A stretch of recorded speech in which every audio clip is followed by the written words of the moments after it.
Hi, Sunny. Hi, everyone. Hello. So, practice. The practice here is to discern during periods of meditation and as often as possible during the day and the night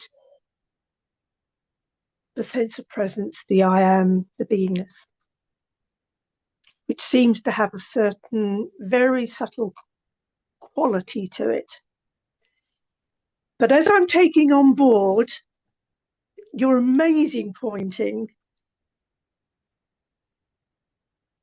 that even that every belief is witnessed by the mind and therefore is false. So the belief that practice needs to happen is to affirm that something needs to be done for me to know myself.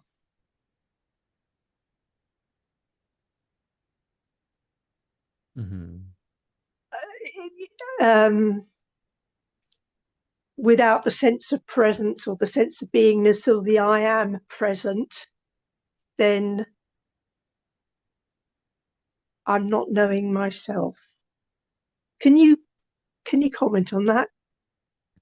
If I'm understanding you correctly, it sort of reminds me of like a teaching from the Ashtavakra Gita, where, you know, um, first of all, anybody encountering that text, it's a very high level text. It speaks of truth from very high level. It's been very little compromise.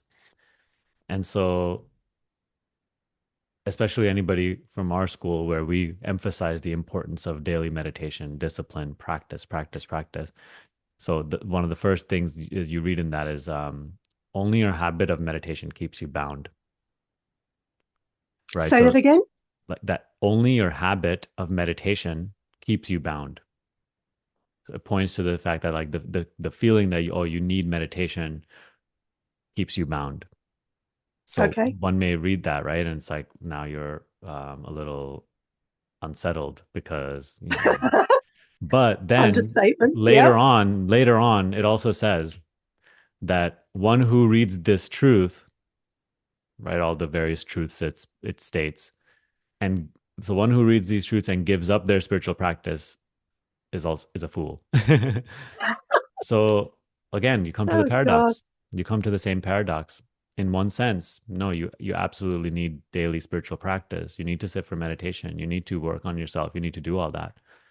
You need to discern, inquire. You need to practice accessing your higher personal nature rather than succumbing to the lower egoic nature, anger, fear, resentment, jealousy, what all that is our work day to day. But in one sense, as we also spoke on the meditation today a little bit, it's like the feeling that, oh, you are distracted, or that spiritual practice couldn't happen today, so I'm unhappy because of that. That also needs to be looked at from a higher view. That Yeah. no, you are never not yourself. Nothing needs to be done for you to be yourself, and nothing can stop you from being what you are.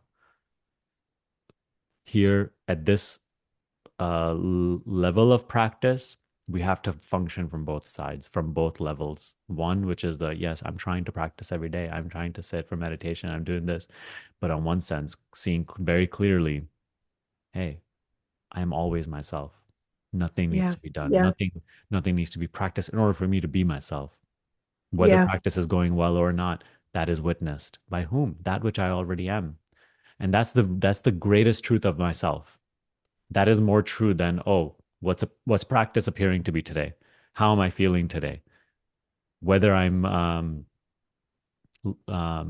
enjoying this path or not, whether I feel like I'm making progress or not. All those are just relative truths. Today they appeared this way, tomorrow they appear that way.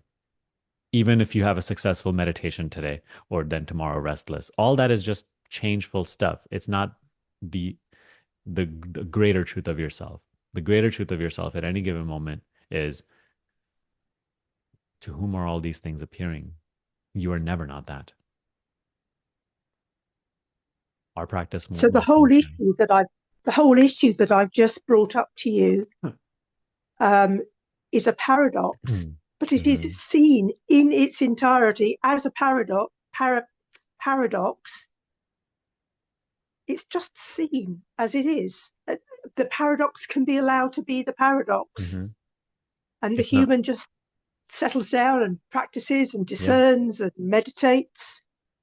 It's not like once you notice the paradox, it will cease to appear. You Right, know, right, you still right. appear to be a person who really wants to meditate and grow in their spiritual journey. And then it is also true that you are that which is always as it is. You know, you are whether today's spiritual practice is going good or not. You are as you are. So that's the balance. Do your best with spiritual practice. At the same time, know yourself, what you are discovering in your spiritual practice, right? Because through our meditation and whatnot, it seems like I'm discovering a greater truth of myself. Mm, So that truth is not only relevant when in meditation, that has to also just be noticed, recognized, even in the midst of limitation, in the yeah, midst of a restless mind, in the midst of the experience where meditation wasn't done. That truth has to be honored because we're noticing that is more true than any experience. So any story that this experience may tell you is not really the truth. Now we have the capacity to see that because I have awakened to a greater truth. So now I'm honoring that rather than this. I'm honoring what I really am discovering myself to be, no matter what experience mm, appears or no matter mm. what story the mind tells.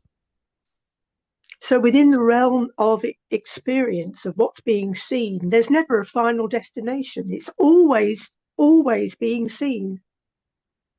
In I other believe words, so. the I human experience never settles into some kind of stable anything because it's always going to be.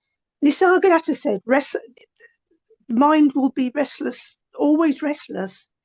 Um, I don't even know what I'm trying to say anymore, Sunny, but I think you've helped me. yeah. Yeah, I mean, I don't know how it unfolds or what it develops into. That's a mystery, you know.